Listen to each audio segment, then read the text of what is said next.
સુરતમાં મેઘરાજાએ ધમધોકાર બેટિંગ કરી છે। અનરાધાર વરસાદ વરસ્યો અને ઠેર ઠેર પાણી ભરાઈ ગયા છે, પરંતુ લોકોને ભારે હાલાકી થઈ રહી હોય તે પ્રકારના દ્રશ્યો પણ સામે આવે છે। સુરતના અનેક વિસ્તારો જે મેઘરાજાએ ઓળઘોળ કરી દીધા છે। રસ્તાઓ વરસાદી પાણીથી જળતરબોળ થઈ ગયા છે અને હજુ તો સિઝનનો પહેલો ધમધોકાર વરસાદ વરસ્યો।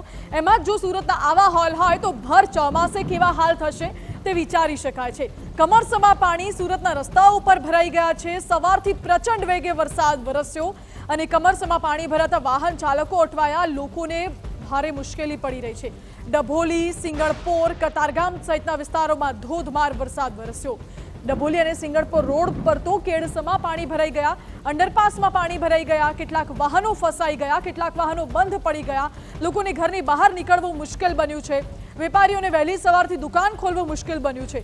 અવરજવર કરવી તો કરવી કેવી રીતે એ સવાલ ઉઠી રહ્યો છે। શું આવા ગટરવાળા પાણીમાંથી અવરજવર કરશે લોકો? સવાલ તંત્રને સામે ઉઠી રહ્યા છે। તંત્રે પ્રી મોન્સૂન કામગીરી કેવી કરી છે? આ દ્રશ્યો જુઓ। શું આ પ્રકારે પ્રી મોન્સૂન કામગીરી કરવામાં આવતી હોય છે?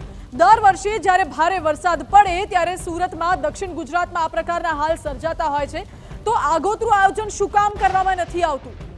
તંત્ર શું કામ આમાં ઢીલ મૂકે છે? અને શું કામ દર વખતે એવું જ બને છે કે પાણી આવ્યા પછી પાળ બાંધવામાં આવે, પહેલા જ પાળ શું કામ નથી બાંધવામાં આવતી? જો પ્રી મોન્સૂન કામગીરી કરી હોય તો દેખાતી કેમ નથી? સવાલો અનેક ઉઠી રહ્યા છે તંત્ર સામે, કારણ કે હેરાન લોકો થઈ રહ્યા છે। સુરતની અંદર ગણતરીના કલાકોની અંદર જે સતત જે વરસાદ પડી રહ્યો છે અને તેના કારણે કતારગામ ડભોલી વિસ્તારની અંદર કંઈક સ્થિતિ છે તે કંઈક અલગ જોવા મળી રહી છે।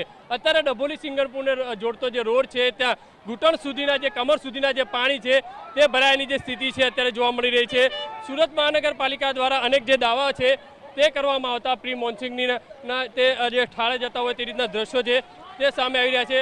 અત્યારે જોઈ શકાય છે કે પોલીસ ચોકી છે, તે પોલીસ ચોકી પણ જે પાણી છે તે ગરકાવ થઈ છે પાણીની અંદર। બીજી બાજુ જે ગાડી છે તે ગાડી પણ આખી પાણીની અંદર જે ગરકાવ થઈ છે તે રીતના દ્રશ્યો છે તે આમ રીતના જોવા મળી રહ્યા છે। અત્યારે જોઈ શકાય છે કે 3 કિલોમીટર સુધીનો જે રોડ છે તે આ જે પાણીની અંદર ગરકાવ થયો છે તે રીતની સ્થિતિ છે અહીંયા જોવા મળી રહી છે। મહાનગરપાલિકાના અધિકારીઓ કોઈ પણ અહીંયા જોવા નથી મળતા। આ રીતની સ્થિતિ છે તે આ રીતે જોવા મળી રહી છે। કાર છે તે કાર છે પાણીની અંદર આખી જે ગરકાવ થઈ છે। પોલીસ ચોકી છે, પોલીસ ચોકીની અંદર જે રીતે પાણી ગરકાવ થયું છે, લોકો સ્થાનિક લોકો છે તે ઢાંકણ છે, ગટરના જે ઢાંકણ છે તે ખોલવા મળે છે। કેવી સ્થિતિ છે પાણી ભરાવાની? જે રીતે જોઈ શકાય છે મોટી સંખ્યાની અંદર લોકો છે તે અહીંયા જોવા મળી રહ્યા છે। કેવી સ્થિતિ પાણીની? બહુ જ ખરાબ પાણીની સ્થિતિ છે। એસએમસી વાળાને આવતા જ નથી, પાણી 1 કલાકથી ભરાયેલું છે પણ એસએમસી વાળા આવેલા જ નથી અહીંયા એ કોઈ। બહુ એસએમસી વાળાની બેદરકારી કહેવાય। કેટલા કલાકથી અહીંયા પાણી ભરાયેલું છે? કલાકથી ભરાયેલું છે। 1.5 કલાક જેવું થયું છે, 1.5-2 કલાક જેવું પાણી સતત વરસાદ પડી રહ્યો છે। ખરી કે નહીં, અહીંયા કોઈ દેખાણતો નથી।